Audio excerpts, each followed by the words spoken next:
bonsoir à tous. Bienvenue à l'espace culturel René Honory de Loudun. Je me présente, Elisa Dersor, je suis la responsable de la médiathèque de Loudun et je suis ravie de vous accueillir ce soir pour la lecture autour des 6 romans en lice pour le prix Renaudot des lycéens. Avec la compagnie Blast, donc c'est Arthur Bézénec qui vous fera la lecture. Et cette année, nous avons également la chance d'avoir avec nous les élèves du lycée Guy Chauvet, de la section CAV du lycée Guy Chauvet, qui est en train de réaliser une captation de la soirée. Donc je vous souhaite à tous une très bonne soirée, une très bonne lecture, et en espérant que ça vous donne envie de découvrir les 6 romans en lice si ce n'est pas déjà fait. Voilà, à bientôt.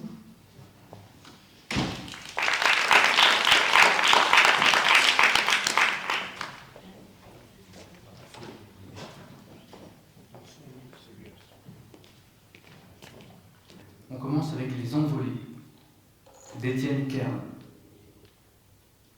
Tu y crois. Tu crois en cette chose dans ton dos qui, 10, 20, 30 minutes plus tard, ne s'ouvrira pas. Au fond, vous y croyez tous. Non pas à ton parachute, mais à la gloire, à la nation, au progrès, à l'idée même d'un avenir. Vos avions ne vous disent pas la peur, la bombe en plein vol, les prises d'otages, le World Trade Center, les disparitions au-dessus de l'océan, l'empreinte carbone, l'imminence du désastre. Votre monde paraît plus simple, mieux dessiné que le nôtre. Dans les cafés, dans la rue, dans les écoles, vous parlez du prix des céréales, de l'Empire de Chine, de la conquête du pôle Sud. Vous ne voyez pas cette guerre qui vient et qui va vous balayer. Vous ne savez pas que les civilisations sont mortelles. Tu n'es pas seul sur cette rambarde, à 57 mètres du sol. Avec vos moustaches, vos bérets, vos ombrelles et vos beaux chapeaux, vous y êtes tous penchés au-dessus du même gouffre.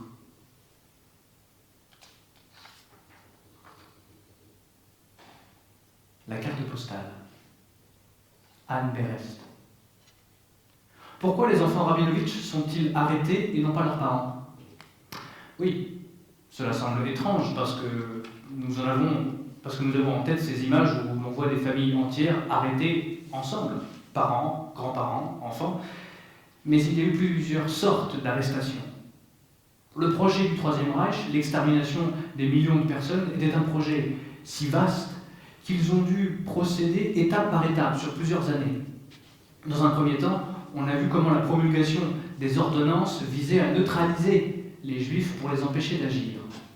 Tu as compris le tour de passe-passe. Oui, séparer les Juifs de la population française, les éloigner physiquement, les rendre invisibles, jusque dans le métro, où ils n'avaient plus le droit de prendre les mêmes wagons que les Français. Mais tout le monde ne sera pas indifférent. Je me souviens de cette phrase de Simone Veil. Dans aucun autre pays, il y a eu un élan de solidarité comparable à celui qui a eu lieu chez nous. Elle avait raison. Elle avait raison. La proportion des Juifs sauvés de la déportation pendant la Seconde Guerre mondiale en France fut élevée par rapport aux autres pays occupés par les nazis. Mais pour en revenir à ta question, non.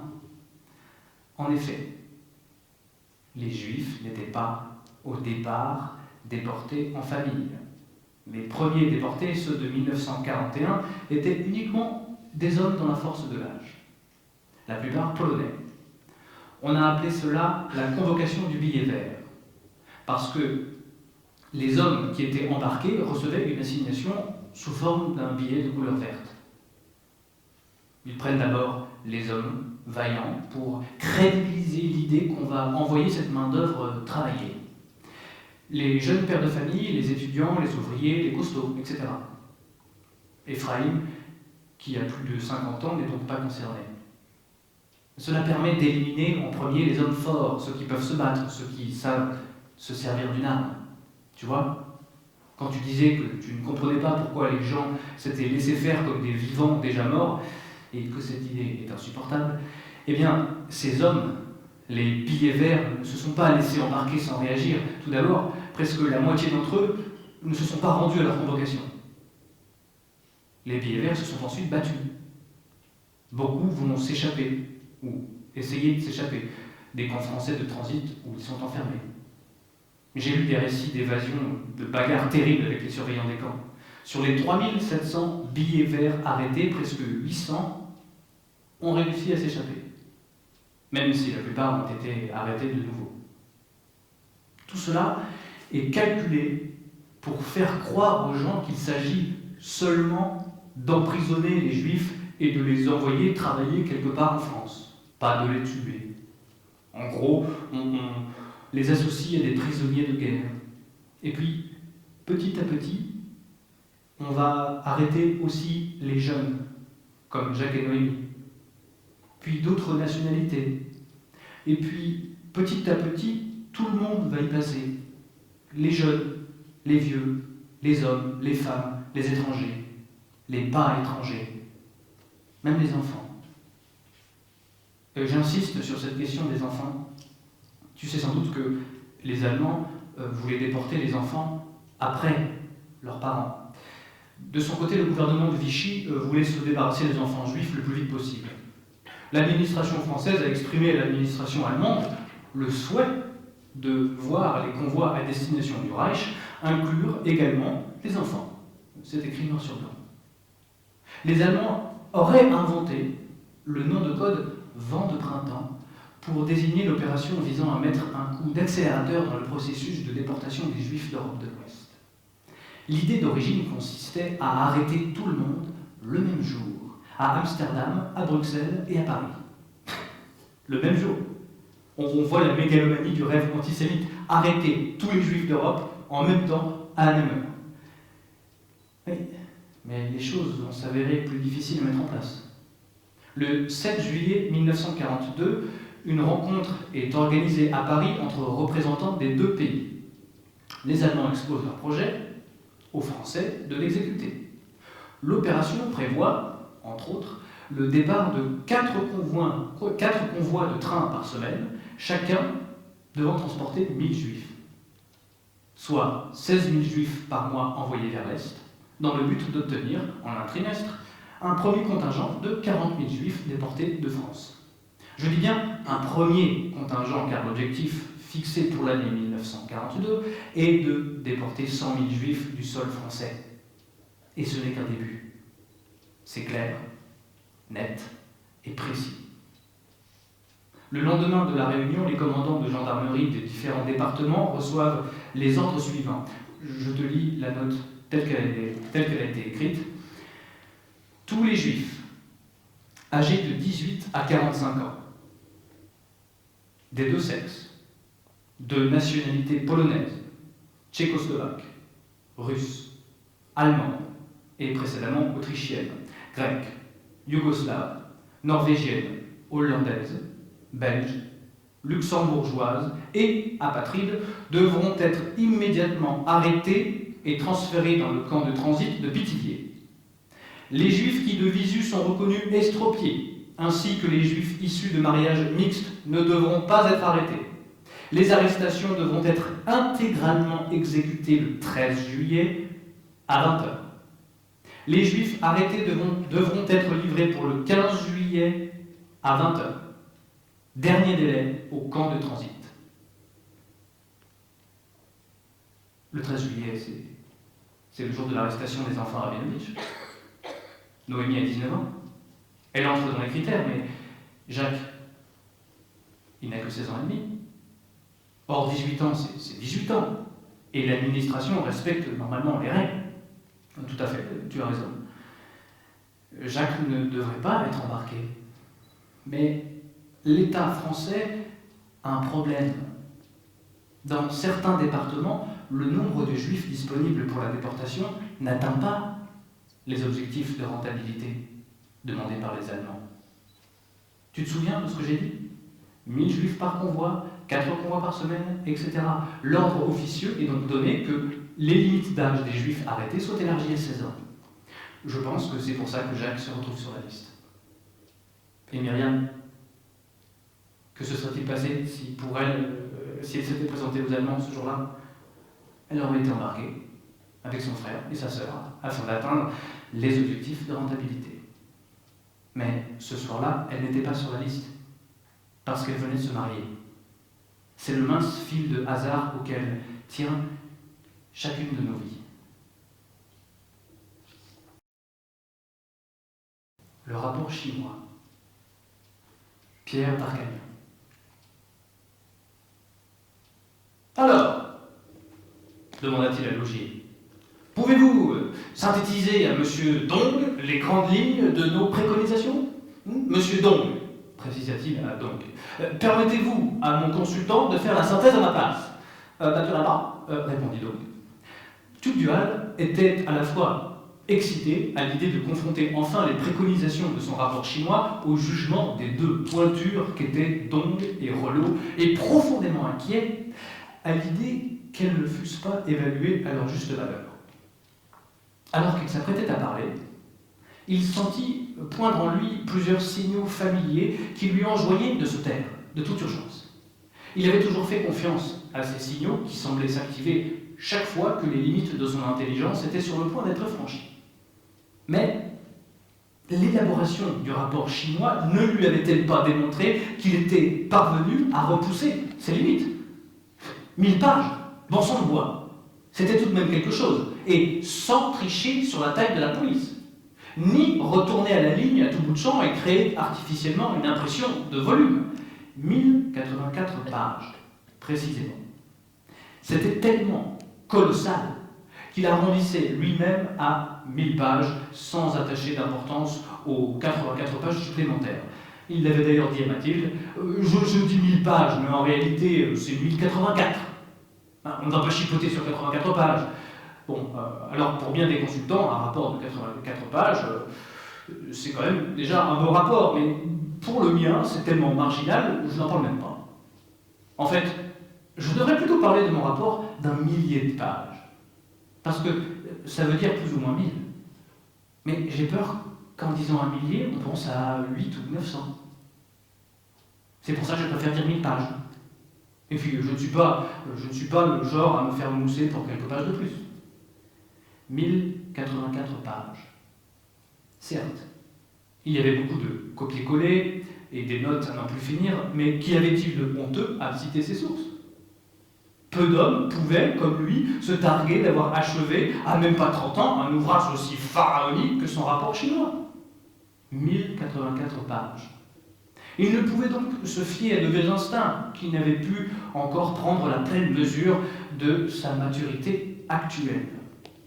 Au diable les signaux alarmants de la vie d'avant le rapport chinois. Tugdual avait travaillé d'arrache-pied et pris de l'épaisseur, de la hauteur de vue, comme dit Rollo, qu'il avait d'ailleurs présenté à Dong comme l'un des meilleurs éléments du cabinet Michard. Et s'il déjeunait aujourd'hui avec Dong, ce n'était pas pour rien. Tout d'abord, commença-t-il, je me suis demandé comment accélérer la croissance de la Chine. Pas la lancer, ni la relancer, mais bien l'accélérer. Intéressant, continua de s'émerveiller Rollo. Nous sommes d'accord, confirma Dong avec son fort accent. Voilà une idée forte, alors comment accélérer cette croissance? Des solutions, hein, des solutions, que diable, des solutions, pesta Rollo. Eh bien, j'y arrive. L'idée va sans doute vous paraître un peu folle, précisa Laugier en mimant des guillemets avec ses doigts. Mais elle pourrait bien révolutionner le marché français et rebattre les cartes de la mondialisation. Tugdual-Laugier exposa enfin la grande idée qui allait sauver la Chine et bouleverser l'ordre mondial. D'abord, il y avait le constat. Le commerce du textile, de l'électronique ou de la restauration asiatique n'aurait jamais le même impact dans la société française que les commerces traditionnels purement nationaux. Les Français étaient chauvins, c'était connu. « Cocorico !» se sentait-il même autorisé à scander, avant de retrouver son sérieux devant l'impassibilité de ses interlocuteurs. Or, le Français moyen tenait à son camembert, son pinard et sa baguette de pain. C'était une vérité éternelle, et quiconque voulait conquérir la France devait conquérir la baguette. La formule était décidément très bonne. L'avenir de la Chine passait en vérité par la production de mini-croissants, de mini-pains au chocolat, qu'il fallait vendre peu cher, mais en grande quantité. La recette pouvait sembler classique, mais c'était encore dans les vieux pots qu'on faisait la meilleure confiture. La boulangerie était une spécificité culturelle française, certes, mais rien n'interdisait à un étranger d'en reprendre la tradition à sa sauce. Il convenait de penser la tradition française avec un cerveau chinois. Tugdual met là, dans ses déblatérations, un rapport de l'ONU, des courbes de croissance démographique, des prévisions économiques de son propre retour d'expérience du 13e arrondissement, faisant de ses balades d'Ivry le contrepoids légitime des arguments d'experts tirés d'un demi-siècle de géopolitique mondiale. Lorsqu'il estima que son allocution avait suffisamment époustouflé son auditoire, il chercha à l'achever de la plus belle des manières. Après réflexion, il opta pour l'un des slogans qui ferait date dans l'esprit de Dong et du peuple chinois. Mon idée, finalement, est simple et se résume en peu de mots. Tugdual Logier laissa sa phrase en suspens pour mieux recueillir l'attention. Il observa tour à tour Relot, puis Dong, en espérant puiser dans le visage du premier le courage de s'adresser frontalement au second. La Chine conquérera le marché français par la baguette ou ne la conquérera pas.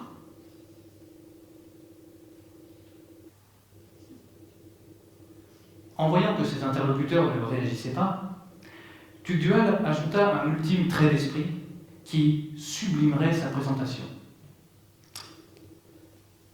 Vous avez inventé les baguettes, réinventez la baguette. Enfin, il s'adossa à sa chaise, sans rien trahir de sa satisfaction, attendant patiemment que l'onde de son génie atteignît le cortex de ses interlocuteurs dans une déflagration d'enthousiasme.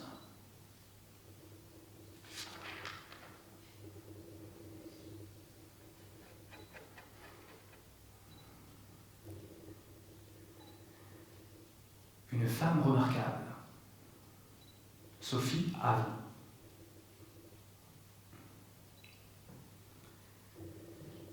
La nuit est tombée depuis 2 bonnes heures. Irène Peretti a allumé des chandeliers dans les 2 salons qui encadrent la salle à manger, ainsi que dans la bibliothèque, où va se dérouler la séance. La présence des livres favorise le confort des esprits, a prévenu le guide qui distribue les places autour d'une table marquetée. Les bougies ont répandu une odeur de cire et les flammes jettent sur les visages des ombres indisciplinées. Mime remarque le miroir de la pièce recouvert d'un linge noir. Philippe Verdaillan édicte quelques règles essentielles. C'est Germaine qui parlera, une fois que j'aurai fait venir l'esprit. Personne d'autre n'intervient. Irène est chargée de la retranscription. Nous poserons nos mains sur la table, sans peser dessus. Les doigts allongés, suffisamment écartés pour que nos mains soient en contact les unes avec les autres. Elles doivent former une ronde. Délicatesse et bienveillance, ce sont les maîtres mots de la soirée. Lorsque la table se mettra à bouger, on accompagnera ces mouvements, un coup pour oui, 2 coups pour non. Germaine posera des questions simples pour commencer. L'esprit doit pouvoir répondre par oui ou par non le plus souvent possible. Marius ne peut s'empêcher de ricaner, ce qui n'échappe pas au maître de cérémonie. Pas d'ironie non plus. Vous avez le droit d'être sceptique, mais le respect est essentiel, prévient Verdaillan. Il se tourne vers Mime. Avez-vous la photo que vous m'avez montrée tout à l'heure? Elle tend le portrait de Simone que le jeune homme installe au centre de la table. Marius n'a plus envie de rire. Sa poitrine se bloque à la vue de sa fille qui, soudain, est présente au milieu de la table et vers qui convergent tous les regards. Maintenant, je vous demande de vous concentrer, poursuit Verdaillan. Il faut être patient, attendre. Cela peut être long. Fermez les yeux si vous voulez, mais gardez vos doigts en contact avec le bois et avec les autres mains.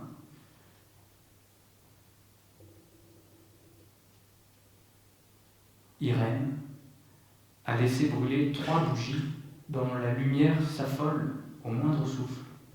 Au bout de quelques minutes, les flamèches s'allongent, comme si elles étaient aspirées par le haut, tandis que la table se soulève à peine. Marius ne saurait dire à quel moment il a senti sous sa main un déplacement. Mais en effet, quelque chose se passe. Philippe Verdaillan s'adresse à l'esprit. « Es-tu là ? As-tu quelque chose à nous dire ?» La table gigote avant de se stabiliser. Le médium relance le dialogue. « Es-tu Simone ?» Puis, il encourage Mime à prendre la parole, ce qu'elle fait d'une voix étrangement assurée. « Si tu es Simone, si tu m'entends, dis-moi juste que tu vas bien. » La table ne bouge pas. « Dis-moi si tu es heureuse, où que tu sois. » répète-t-elle. Les invités suspendent leur respiration. Mime pose de nouveau la question. Mais rien. Philippe confirme que de très jeunes défunts ont parfois du mal à parler. Ils sont intimidés, avance-t-il. Il propose de convoquer une autre âme, mais laisse le portrait de la petite fille pour le cas où elle voudrait revenir. Marius ne sait pas ce qu'il ressent. S'il ressent de la déception ou du soulagement, toute ironie l'a quitté. Il n'est pas triste non plus, il se sent presque allégé, tandis que Verdaillan mobilise ses forces spirituelles. Une demi-heure plus tard, la table se met à valser et une bougie s'éteint. Dans le noir, chacun se serre les coudes, tente d'apaiser ce nouveau venu enragé qui refuse d'être mort. Irène prend sous la dictée une improbable requête. Marius n'écoute plus. Il a les yeux fermés et il parle à sa fille. Les paupières closes, il esquisse un sourire. À côté de lui, Mime a posé son auriculaire sur le sien. Il rentre tard. Il est presque 2 heures quand ils reprennent la rue de Tlemcen. La ville dort. La nuit dissipe les reliefs où une brume semblable à de la suie réduit encore le champ de vision. Marius et Mime longent les murs crépis, la tête en arrière, regardant les étoiles qui percent le léger brouillard. Ils avancent main dans la main d'un pas incertain, non pas ivres d'alcool, mais pleins d'un soupçon qu'ils n'avaient pas jusqu'ici. C'est une chose d'espérer l'au-delà, ou de le nier farouchement, c'en est une autre d'avoir l'impression de s'y être frotté. Et Marius a beau refuser d'y croire, il est bien obligé de reconnaître que cette longue séance l'a bouleversé. Mime, elle, est anesthésiée.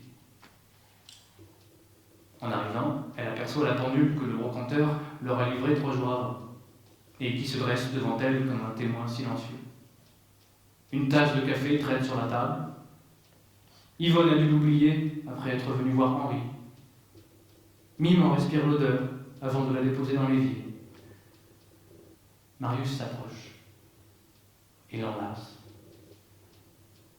Tu as réfléchi pour ça, Hugo, murmure-t-il.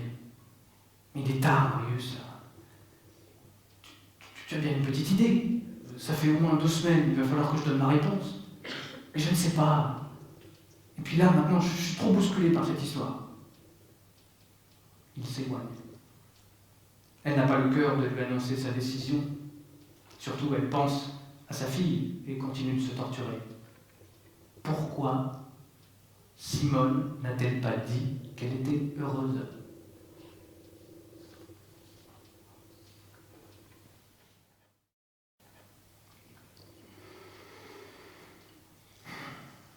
Premier sang. Amélie Nothomb. On me conduit devant le peloton d'exécution. Le temps s'étire. Chaque seconde dure 1 siècle. 1 siècle de plus que la précédente. J'ai 28 ans. En face de moi, la mort a le visage de 12 exécutants. L'usage veut que parmi les armes distribuées, l'une soit chargée à blanc. Ainsi, chacun peut se croire innocent du meurtre qui va être perpétré. Je doute que cette tradition ait été respectée. Aujourd'hui, aucun de ces hommes ne semble avoir besoin d'une possibilité d'innocence. Il y a une vingtaine de minutes, quand j'ai entendu crier mon nom, j'ai su aussitôt ce que ça voulait dire. Et je jure que j'ai soupiré de soulagement. Puisqu'on allait me tuer, il ne me serait plus nécessaire que je parle.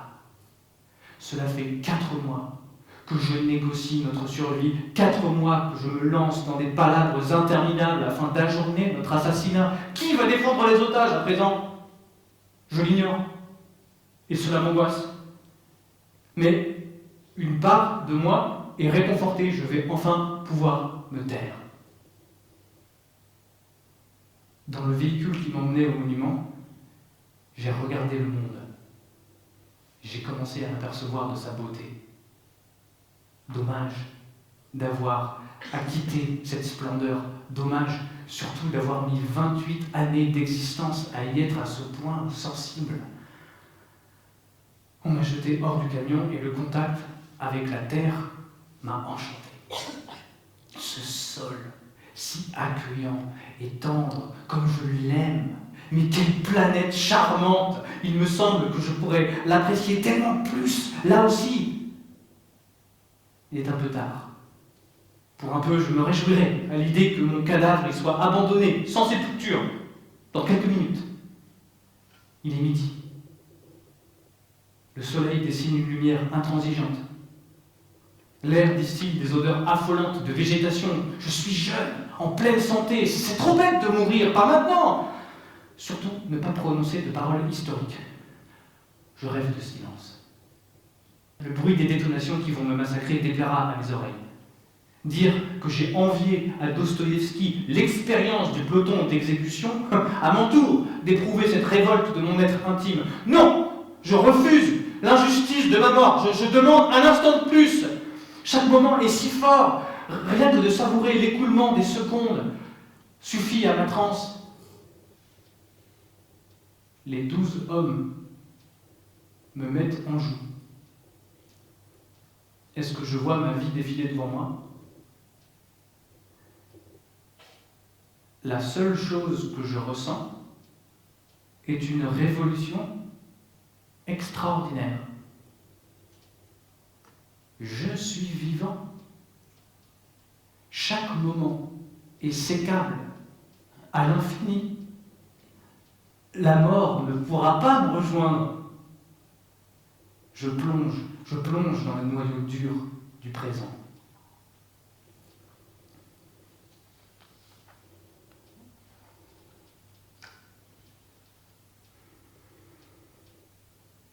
T'arrêtes pas de courir.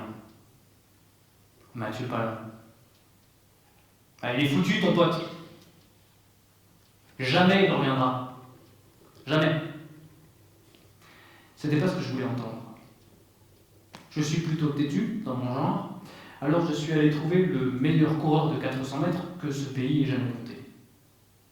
Leslie Jones n'était pas aimé quand il était athlète. Par le public encore ça allait, mais en compétition il parlait pas. Il avait son casque sur la tête, ses lunettes de soleil, le message c'était « Je viens écraser tout le monde, venez pas me taper la discute ». Les autres athlètes le disaient froid et brutal, parce qu'il n'avait pas de rétroviseur, et qu'il regardait que les 3 ou 4 mecs au monde qui couraient plus vite que lui. Mais il n'en a pas souffert. Ses vrais amis, il les connaît depuis la maternelle, et il les a gardés.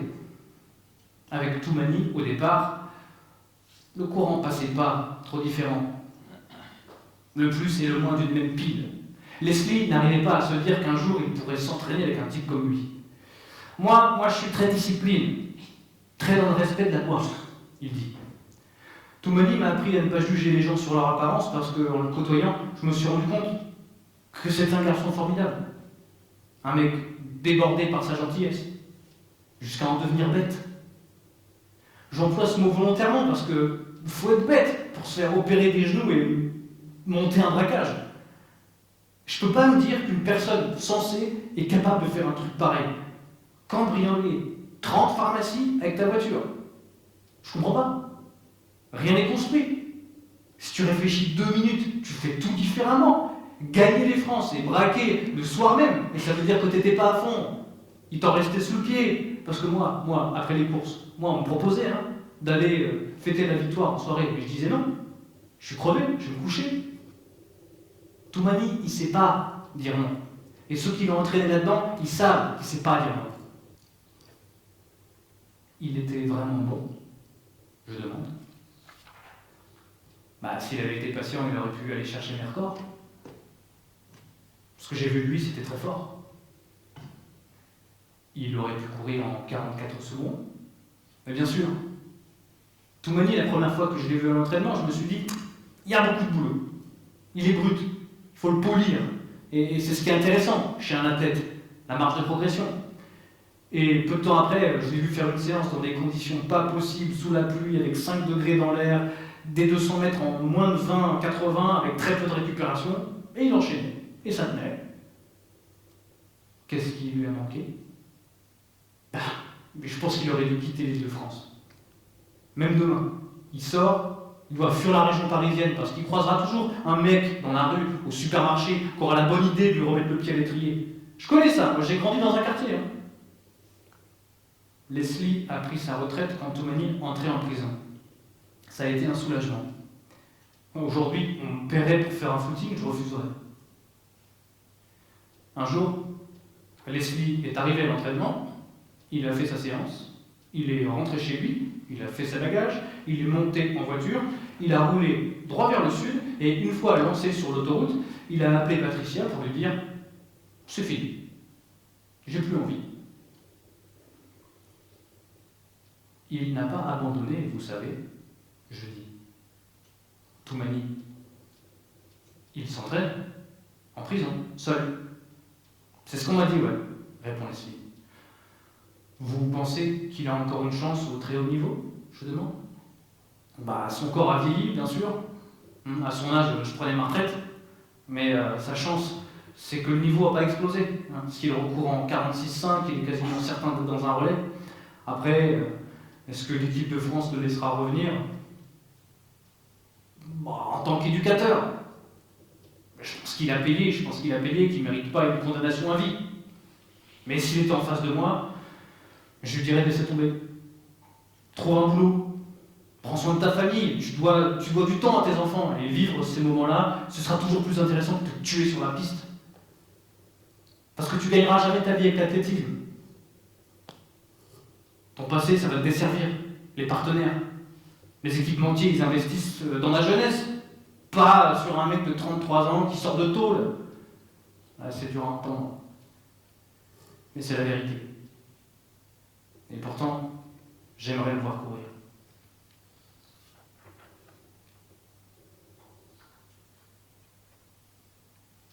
À nouveau, les envolées.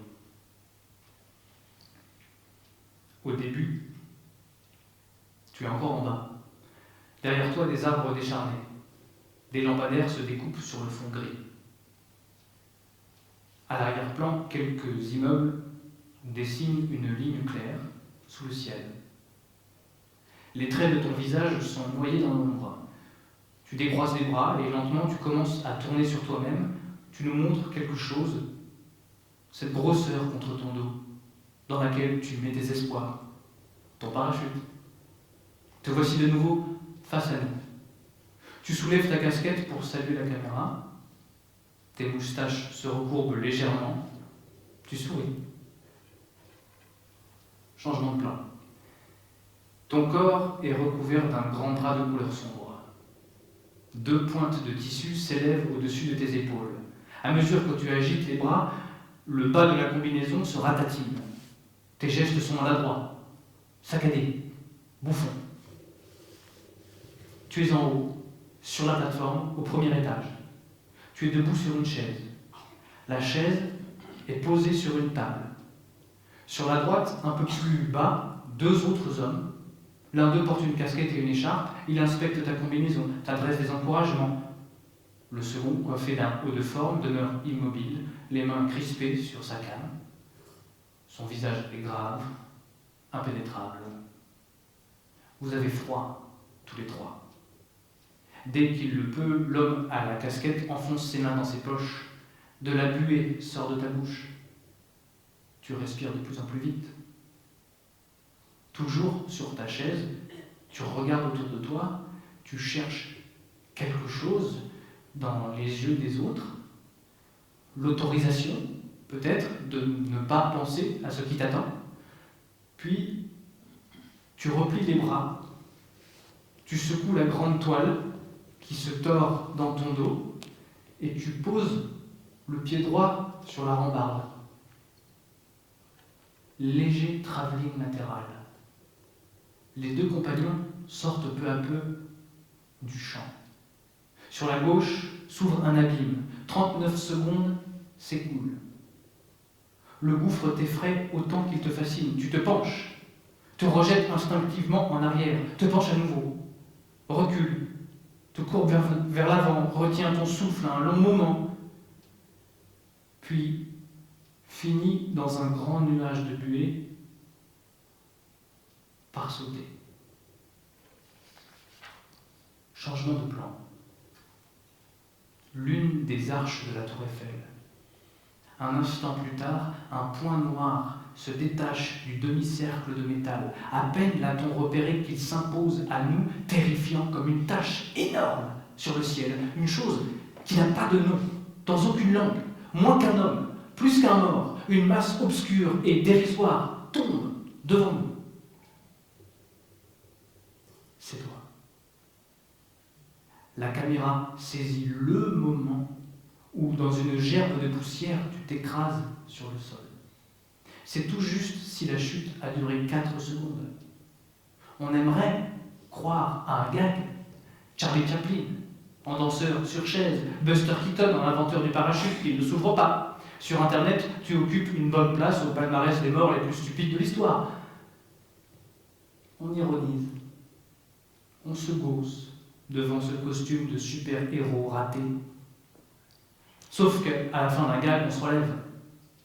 On ne creuse pas un trou de 15 cm dans la pelouse du Champ de Mars.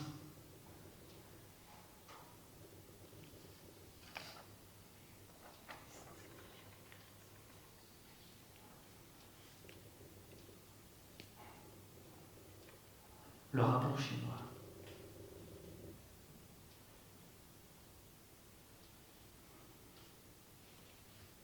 Un expert en opérations financières internationales, inscrit sur la liste de la Cour d'appel de Paris, fut ainsi désigné pour trancher la question du dossier Chinagora. L'expert, déjà bien occupé par ses fonctions d'associé d'un cabinet de conseil en stratégie, mais trop orgueilleux pour refuser l'honneur d'une mission confiée par la justice, accepta bien volontiers et s'engagea à respecter le délai imparti, tout en sachant qu'il ne le pourrait pas. Lorsqu'il reçut le rapport, le premier coup d'œil à cet épais bloc de papier d'un seul tenant lui fit aussitôt regretter d'avoir accepté la mission.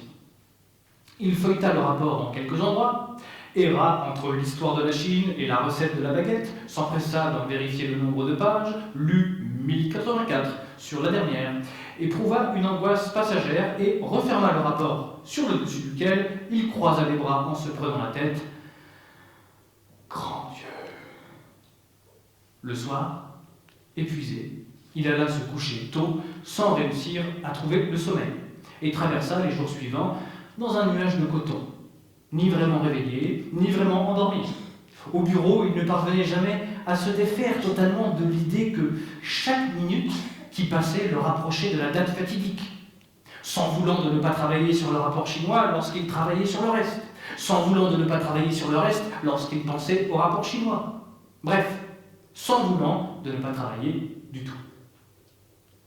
En rentrant chez lui, il retrouvait le rapport chinois, autel satanique, dressé sur la table du salon, et s'asseyait en face de lui, la main sur le front, se servait un verre de martini pour se donner du courage et repoussait l'échéance.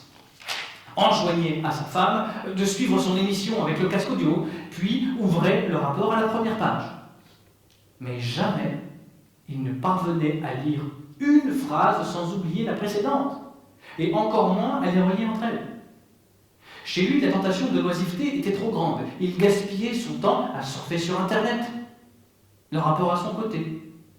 Il imagina qu'il l'analyserait mieux à son bureau. À son bureau, il n'avança pas davantage. Et le vendredi soir, il fit faire au rapport le chemin inverse. De retour à son domicile, il se jura qu'il l'étudierait tout le week-end. En vain. Bientôt, le délai de 2 mois arriva à échéance et l'expert demanda à la juge d'instruction de lui consentir un délai supplémentaire, ce que la juge lui accorda volontiers compte tenu de l'ampleur de la tâche. Ce nouveau délai fut parfaitement inutile. Et, voyant la nouvelle échéance se profiler sans jamais parvenir à avancer sa lecture, l'expert se mit à nourrir pour le rapport chinois une haine viscérale et irrationnelle qui le conduisait à le frapper fréquemment avec ses poings ou son front et à cracher autant qu'il le pouvait sur le plastique protecteur de sa page de garde, crachat qu'il essuyait avec sa manche avant de recommencer. Une fois le nouveau délai échu, après 4 mois d'analyse du rapport chinois, l'expert judiciaire eût été bien en peine de dire de quoi il traitait. Et il opta pour le silence radio. Il finit par recevoir un courrier de relance de la juge d'instruction et, honteux comme un petit garçon pris en faute, déploya des grands moyens. Il envoya son épouse passer le week-end à Lyon chez leur fille, éteignit son téléphone, désactiva sa connexion Internet et fit le serment de ne plus s'alimenter avant d'avoir rédigé son rapport d'expertise. Ce qui se passa ce week-end-là au domicile de l'expert judiciaire défia les lois de la psychanalyse et fut à l'origine de sa décision de se désinscrire de la liste des experts près de la Cour d'appel de Paris. Dans un premier temps, il fit preuve d'une grande concentration, lisant entièrement le propos introductif de l'auteur, disséquant chacune des notes de bas de page et les passages fastidieux, surlignant ce qui lui semblait être des idées fortes. Mais lorsqu'il relut ces notes, sa bonne volonté vacilla de nouveau. C'était une procession disparate de mots et de concepts sans rapport entre eux. Puissance planétaire, croissance, baguette, impératrice douairière, chaussons aux pommes, débridé, mini-chouquette. La tentation fut grande de se faciliter le travail, en concluant de manière lapidaire qu'à défaut d'idées fortes et de cohérence, le rapport chinois était une supercherie. Et en une petite heure, son expertise eût été rédigée, et mission remplie, et son calvaire achevé. Mais l'expert craignit qu'en concluant au caractère fictif du rapport, la défense ne demandât une contre-expertise. Si un autre expert était désigné et concluait que le rapport chinois n'avait rien de fictif, la paresse dont il avait fait preuve ces 6 derniers mois éclaterait au grand jour, ce qui risquait de mettre à mal sa réputation sur la place de Paris, et puis sa conscience professionnelle l'obligeait à reconnaître qu'il n'avait rien fichu, et il ne souhaitait pas condamner un rapport qu'il n'avait pas étudié. L'expert renonça donc à la solution de facilité et se replongea dans l'analyse du rapport. Rapidement, il eut faim. Et puisqu'il avait fait le serment de ne rien avaler avant d'avoir achevé son expertise et qu'il craignait de céder à la tentation de son réfrigérateur plein, il songea à jeter toutes les provisions à la poubelle. Des considérations d'ordre éthique lui firent renoncer à tout ce gâchis, et l'expert eut alors l'idée lumineuse de souder la porte de son réfrigérateur, ce qui préserverait son serment et les provisions. Mais souder un réfrigérateur n'est pas une chose aisée, surtout pour qui n'est pas bricoleur. Et l'expert passa la matinée du samedi à la recherche d'un transducteur électromagnétique et d'une sonotrode, à lire des modes d'emploi et à souder autant qu'il le put la porte de son réfrigérateur Smeg couleur bleue à volume de 244 litres et congélateur de 26 litres, qui avait payé 1 399 € chez Darty en 10 mensualités et offert à sa femme. Ce qui, à l'époque, avait provoqué une dispute parce que Simone de Beauvoir ne s'était quand même pas battue pendant des années pour qu'au XXIe siècle, un mari offrit un réfrigérateur à sa femme.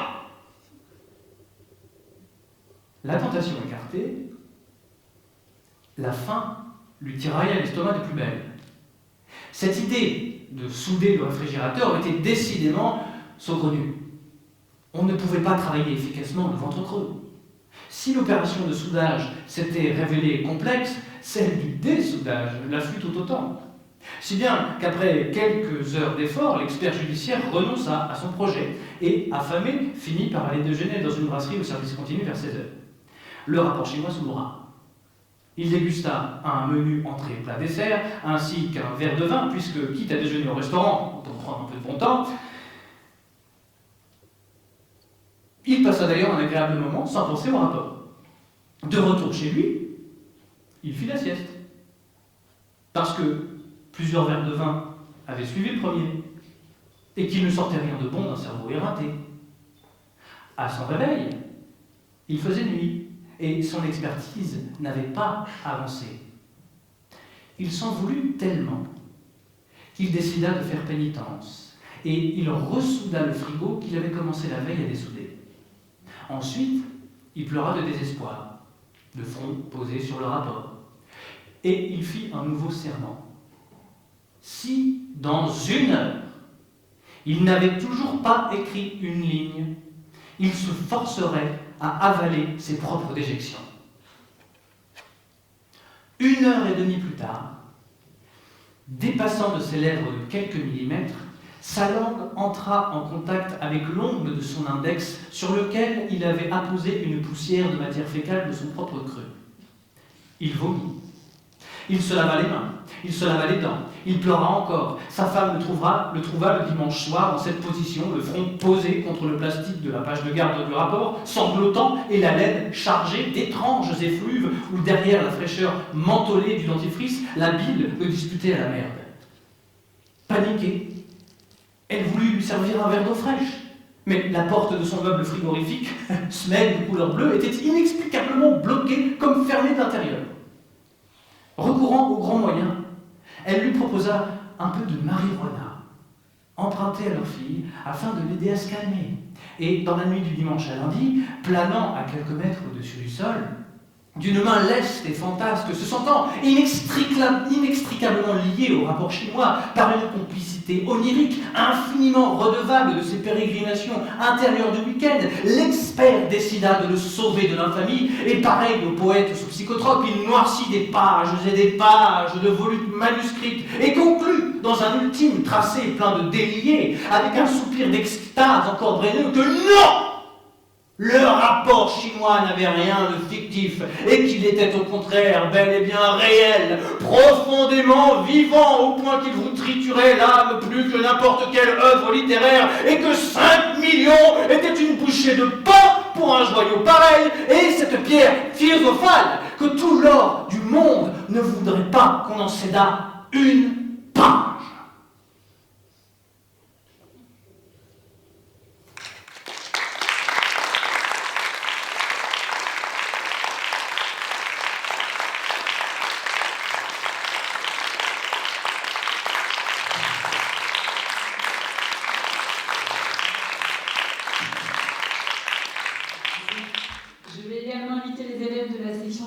Madame Legère, leur professeur, à se joindre au salut et aux applaudissements.